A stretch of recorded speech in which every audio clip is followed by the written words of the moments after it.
Hello everybody, welcome back to my daily talk. Well, it's kind of become a bit more inconsistent considering, the amount of times I've tried to do a daily talk, but I haven't had the time to yesterday. So we're going to recap a lot in this one. So let's go ahead and start recapping a little bit about what happened throughout the Euros and in the Copa America as well. So, plenty to talk about. So yesterday I was supposed to talk about the games between Portugal and Slovenia, and also the France versus Belgium game. I think there's less to say about the France versus Belgium game. There was really nothing crazy, to be honest. It was just a lucky goal, and I mean that kind of literally because it was a deflection goal. So that goal ended up being the difference maker. France move on, yada yada. Boring game kind of deal, and nothing crazy. Now the Portugal game, that one was something crazy. And this one does bring up more, kind of a more bigger discussion than it should. And I know a lot of people are going to bring up, Ronaldo and this and that, But it kind of has to be brought up because it's almost like, people always talk about like, let's talk less about Ronaldo. Let's talk less about this, And I agree. I definitely agree that we should be talking less about Ronaldo. We should be more focusing on the Portugal team. But you know what the problem with that is that it's almost like they don't. It's almost like Portugal want us to talk about Ronaldo because it for what it's worth, this could very well be his last tournament. There has to be a narrative because he's 39, right? And I understand he's still in his great shape. He's still playing in great shape. He's doing this and he's doing that. But in the form that he's in right now, do you honestly think he'll be able to play in the World Cup in 2026? Do you think he'll be able to compete in the World Cup? Do you even think he'll even be called up in the World Cup? Because the way he's playing right now, it's almost like Portugal are playing for him, not necessarily. They are playing for the tournament, don't get me wrong, right? But they almost feel like they're also trying to play for him as well, which I understand. But that's not the time to do it, At least I don't think. Because if you're playing for a person, you know what that does to the other teammates? They end up having to, focus up more on appeasing him than it is, trying to get the best goals and this and that, right? Because the way Ronaldo's playing right now, I honestly think it's not the best. And, obviously he's missing his shots, he's missing this and missing that, and he missed a penalty, right? But, at some point, people have to realize the only times that Portugal have scored throughout this tournament is literally when he's not there. It was when Diogo Jota scored, it was when Conceição scored, it was when, it was when all these circumstances happened, right? And it was never really when Ronaldo was, the main striker, should I say, right? It was never because of that. It was mainly because everybody else did it. It was because you had better strikers like Diogo Jota who are more who are more younger, more in shape, more conditioning, more focused, I should say, right? Because believe me, when was the last time you saw Ronaldo miss a penalty? It's probably has been a long while, hasn't it? I honestly haven't been watching the Saudi League, so I wouldn't know if he missed any penalties over there. But safe to say, in major tournaments like these, not a chance. It's been a while since I've seen him miss a penalty like that. I don't even think I ever have. And then he misses it, and he honestly feels bad about it, right? He honestly feels really terrible about missing that penalty because it could have been the last game. Which, by the way, I do understand that as well. But again, when he missed that penalty, there was still 15 minutes left. The game was not over yet. If anything, that would have, it could have pushed his teammates to maybe play a little better. But then again, that brings up that point again. They're playing for Ronaldo, not for they're almost playing to appease him, And again, I don't have a problem with playing for a player, if you play around a certain player. But I also think that it depends on what the player is currently, If it had been Ronaldo like years ago, like back in maybe 2018, yeah, I would agree, right? And maybe even in like the 20, maybe even like even in the 2020, World Cup, the 2022 World Cup, I should say. I wouldn't necessarily have a super issue with it either, but then again, it was kind of a transitioning phase. But in this tournament, it almost seems unnecessary, right? We're trying to enter into a new era of Portugal football, and it's just not working out right now because Ronaldo's still there, right? And like Ronaldo will always end up being one of the best, right? Like let's not get it twisted, right? For me, Messi is the GOAT, right? But Ronaldo is a second. He's the second best of all time, right? He will always be considered he'll always be in my Mount Rushmore of greats of football, right? But I think I've heard somebody say make sure make sure you retire on football before football. You either retire on football or football retires on you, right? And I think Ronaldo's heading towards the latter. Because I feel like at some point, like right now, we're starting to see it. Football is leaving Ronaldo, So why is he still stubborn about it, right? Like playing in the Saudi league, you know what that does for him, like nicely? If he does get paid all the money and stuff like that, then at least he's secure, right? He's good. He honestly could retire and people wouldn't really care, or they would care, obviously. Like people would appreciate his greatness and everything, right? But at the very least, his legacy is set. There's really nothing for him to prove anymore other than just winning a World Cup, which, it is a massive thing for me in the gold conversation, right? But overall, we still talk about some of the greats. We still talk about Zidane. We still talk about Pele. We still talk about, Maradona and stuff like that. We still talk about certain players who haven't even won a World Cup either, right? So it's not like it's a entirely bad thing to leave on that note, right? You're still one of the best players you could have. People will still talk about you, even when hundreds of years pass. You will still remember the years when Ronaldo was the greatest footballer of all time, right? Or one of the greatest footballers of all time. But then what happens if you stay on for too long, right? Will you eventually? Are people going to see the true side of you if you continue being on this for too long and people start realizing, why are you being so stubborn about this? Why are you holding your team back? Why are you doing this? Why are you doing that? That's what people are going to have questions about, And so that's always the question, right? Do you want to continue playing football at this high caliber when you're at your final stages of your career? Because he's 39, man. That's not a good age really to be playing football, regardless of the shape. He's doing well for what his age is, right? But I also think that at some point you just have to give it up. It's not that serious, I don't think it's anything that crazy. So that's pretty much where we stand on with Ronaldo.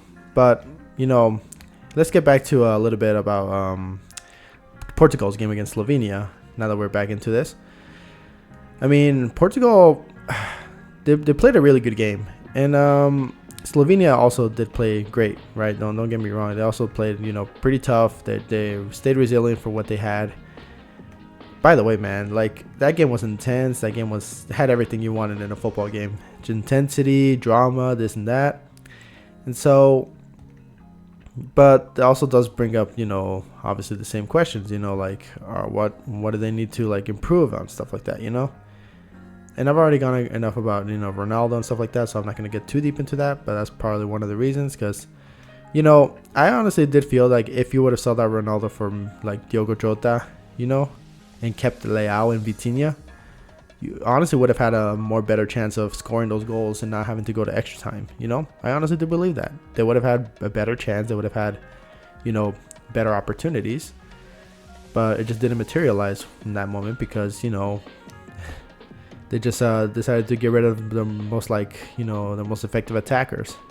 So hopefully they don't make that same mistake against France, because they really need those type of players against a team like France. In spite of their troubles, France's like troubles, especially with scoring, they still need to get every chance they get. They need to play their strongest, regardless. So that's pretty much where I stand on that. And by the way, massive props to Diogo Costa. This dude was a menace. This dude was an absolute menace at the goalkeeper spot. Bro literally just saved Portugal like many times over. You have no idea. That Benjamin Sesko goal, that could have been it. Man, that would have been talked about for a while, right? That moment when Pepe completely messed it up. And also about Pepe too. Pepe, he is really good, right? He's still really good even at 41, right? But this really should be his last tournament. I don't think he should be playing really anymore, because and those kind of mistakes, especially late game, that's when it really shows. He would have had a lot of composure before about that, but he kind of lost it a bit there, and it almost cost him. And thankfully Diogo Costa was there to save him, basically. So good on Diogo Costa. Really saved him, and of course can't go without saying about the 3 penalties that he saved. Absolutely amazing stuff. This dude is literally on a different level right now. So he's playing his best, and you kind of need that, especially against France. So hopefully he continues on playing his best football up to the final stages of the tournament. We'll see how they play against France. And then we discuss about the games yesterday, the Austria-Turkey and Romania, Netherlands. I don't think there's much to say about the Netherlands. Fair enough. Cody Gakpo literally carried that team, so good on them. Romania, I didn't think Romania was gonna win, but I thought they were gonna give a better fight than they did, and they completely fell apart. So that was pretty, disappointing. Austria, Turkey, one of the bigger upsets that I thought was not gonna happen. I get it. Turkey has pretty good teams, but man, like Austria just completely lost it. They just couldn't get anything through. They couldn't get anything going. It wasn't until literally at the very end where they started picking up, when they scored the goal, and then that header, and then that save, the best save of the tournament. The best save of the tournament, no question about it. Like, you can think about many saves that could have happened throughout the years. That's probably one of the best ones, because that's the one that kept him alive, and it was such an impressive save, because that's a really tough shot to block. Really tough shot with the balance and everything. You just unpredictable, unbelievable save from Turkey's goalkeeper. I forgot his name. I'm sorry about that, but amazing save, and Turkey move on, and it's a really good stuff. All right, now we're gonna move on to one of the bigger topics I wanted to talk about. And it's Copa America related. So get strapped, because Mexico already lost. They drew the game that they needed to win. So because of that, they're out of the group stage, and they completely crashed out. And so with the US game, I anticipated the same. I anticipated that if anything, good old USA would need to play like the game of their lives to try to win this game against Uruguay. And I thought that wasn't going to be easy, because remember, a draw or a loss would mean the end for USA in the tournament.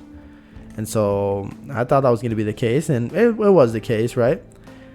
But I thought it was going to be more of a bloodbath for Uruguay to win, because I thought the US were lacking something, and now that they lost one of their players because of their behavior, I thought it was going to be more of the same, just with Uruguay completely dominating them. But surprisingly, the USA actually did show up. They actually did try to play their best. They played physical. They played physically. They try to get into their heads. They try to do everything they can, because if you're in a desperate situation, you want to go all out. You want to go aggressively, and I appreciate that for them, because that's what they should have been doing for every freaking team, regardless. So the fact that they managed to do it against Uruguay, one of the better teams and possibly one of the favorites right now to win the tournament because of how good they are right now. Of course you'd want to play more aggressively, because your tournament's on the line, right? And so when I look at that game and I see how well the USA have played, it does make you wonder, like, even when you were down 10 men, you still scored that goal. Why couldn't you have played more aggressively to try to maintain that? And the thing is that Panama already got into their heads. They already got into their heads. They let them, get played. They got that red card that they wanted. So cleanly, And so, the USA fell for it. And I guess they were trying to do the same to Uruguay, but Uruguay is a bit more composed than that, to be honest. And so, they tried to play their best, but overall, Uruguay still ended up winning, and in spite of a big controversial goal. I don't know if it was offsides, to be honest. I don't really care if they drew the line, but I was more like wondering, like, that is such a weird, such a weird line to draw, but it's fine. At least they try to give us an explanation rather than just like being like, nah. But some of the Copa America stuff, they really do need to implement that like semi-automatic offsides thing. They really are falling behind in that regard. So, hopefully later on they do implement it. In any case, USA ended up losing. Panama advanced.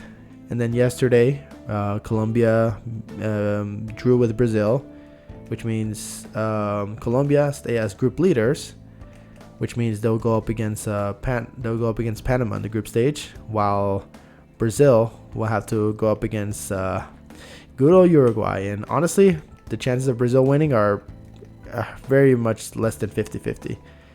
I think Brazil's chances of winning are about 40-50 because Brazil's just not been playing super great. They rely too much on counterattacks. They can't really create any plays by themselves. Like, Colombia was literally maintaining possession. They were controlling the game for the most part, right? Like, James Rodriguez, bro's still cooking, bro. Bro's still, like, it almost feels like he went back in time almost 10 years ago when he played in that 2014 tournament. He's playing his greatest right now, in spite of him just playing it at Sao Paulo. But, like, that's what I'm saying, man. Like, James Rodriguez is so much better at that number 10 spot than people realize. And, the Colombian team, they do rally around that. They do like the style of play that goes with, because that means they get the opportunities. They create those opportunities so well, so good. Like, the only thing, supporting Brazil's, like, team a lot is the defense. The Brazilian defense is what's keeping them a bit, good. But the offense is just too reliant on the counterattacks, and people can, easily counter that. I get it's what they're really good at, right? They actually are pretty good at the counterattack, but if you're constantly doing it, then people already realize what you're about to do. People already, like, understand how to defend that, and it just doesn't become as effective anymore. In that case, you just need to rely on possession offense, like Colombia did. And so it's not looking good for Brazil right now. And I honestly don't think they're gonna win the game against Uruguay. I honestly think Uruguay is a better team, but we'll never know, right? I've already been wrong plenty of times with this tournament, and both Euros and probably Copa America. I did predict that USA was gonna lose out. I just wasn't expecting it to be that close, and I did expect Mexico to crash out of the group stage. Which does bring up another question, right? Because now CONCACAF is going to be represented by both Panama and Canada, and not Mexico and USA, as it seems, right? And I reiterated before that this was the worst Mexican side, and again, it was mostly due to rebuild, right? But I also do think that, like, the world, it's like I said, the world is catching up. The other countries are catching up. Panama, they're starting to develop good teams. They start to develop good players. Colombia is looking at, like, they're at their peak of their peak of their rise right now. Colombia was sort of a much better spot than they were in the last tournament, comparative to last tournament, where they didn't even qualify for the World Cup, I don't think. So it's safe to say they are in a better position right now than they were before. Because a lot of people probably wouldn't have him as favorites. I mean, they'll definitely take him to go far, but definitely not like super favorites. But right now, I definitely see him as a potential favorite. They are a potential favorite. They are a threat. So definitely keep an eye out for Colombia, because these guys are cooking right now, right? But But yeah, the USA and Mexico thing, like, it's insane. Like, for Mexico, I kept my expectations like doubtful. I did like at the beginning, I did kind of think like maybe they'll edge out, maybe the group stage, because these wins and this and that, this will eventually like propel Mexico to win. But when they lost against Venezuela, that already left like room for doubt. That already left like like this could be a problem, right? And so with that doubt in mind and noticing how they're playing, that's when I made the conclusion like, well, they're probably not gonna make it out of the group stage. USA though, I had a lot of hope for. Because the teams that they were going up against, they demolished Paraguay. Wait, was it Paraguay? No, it was Bolivia. They destroyed Bolivia, which was expected, but I thought they'd do the same with Panama. But they lost their head, and because of that, they ended up losing that game. And so I was left with some disappointment for the USA team. I expected a lot more from them. Like, maybe they wouldn't make it far in the tournament considering that, Argentina exists, all these teams exist. You had, Uruguay, Brazil, Argentina, even Colombia. But, like, really? Like, bad enough that you crash out of the group stage? Like, that's not a good look, right? When Panama seems to do much more better than you in terms of like performances and this and that, like, wow, you really should not be in this situation right now. You really should not be losing your head. You really should not be you should be a lot more focused. But they lost that focus, and because of that, they cost them the tournament. So it's all over for them. And so now Copa America only has 2 CONCACAF members, and they're both literally teams that nobody would have expected. Maybe Canada. Canada was a bit expected, to be honest. Although I did think that Chile was probably going to make it through, but that's them. But the USA and Mexico, the 2 bigger like teams, national teams, gone. That almost sounds unheard of. But it happened. It did happen. And so it brings you the question, like, will they be ready to compete in the World Cup 2 years' time? Who knows? Like, the USA, I think they're capable of. Mexico, I'm not sure. Nobody stood out in the entire tournament, maybe aside from, Quiñones, I guess, sort of. Maybe Luis Romo and stuff like that. But again, like, there's not a lot of players that like stood out like crazy good from Mexico, I don't think. So for them to put that focus onto them for potential like development in the next 2 years, it just doesn't seem likely. Like, I don't know where they're gonna be at during the World Cup qualifying, but you better hope that Mexico give it their all, because the way it is right now, oh boy, they're not gonna be able to save face for when the tournament actually starts, because they're going to be qualified anyways, right? Since they're going to be the hosts of the World Cup the next time around. But I think I'm assuming they still have to. Do they still have to participate in qualifiers? Now that I'm thinking about it, do they still have to take place in like qualifiers? Because CONCACAF still needs representatives, right? I don't think they're just going to leave them out, right? That would be too undeserving. But I guess it really just depends, right? I don't know. But in the games leading up to it, at least like friendlies, or maybe if they do qualifiers, you better hope that, at the very least, you better hope that they're in good form, because otherwise they're going to crash out the group stage once again for the second World Cup in a row. And, they stagnated in the round of 16. It'll be terrible if they started stagnating at the group stage. That'd be the worst, right? So let's see what happens with them, but we'll see how it all turns out. In any case, though, that's pretty much it for my daily talk. Let me know what you guys think. Do you guys agree with my Ronaldo take? Do you guys agree, with my little prediction? Now that I'm thinking about it, let's talk a little bit predictions. Now that I'm thinking about it, let's go a little bit prediction time, right? So prediction time. So pretty much most of my brackets already like broken, completely demolished. I don't know if I have the file of the prediction I made. I have to look it up, but I'm pretty sure it's shot to just to hell. But let's kind of think about it, right? Let me try to look it up actually. Now that I'm thinking about it, hang on, let's see. Screenshots. Do I have much screenshots? I don't think I did. Do I even have it on? I have it on getting images.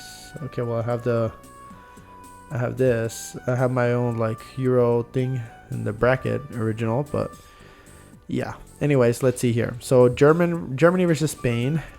Those are the ones that they predicted correctly. However, I think, as I said, Spain will move on.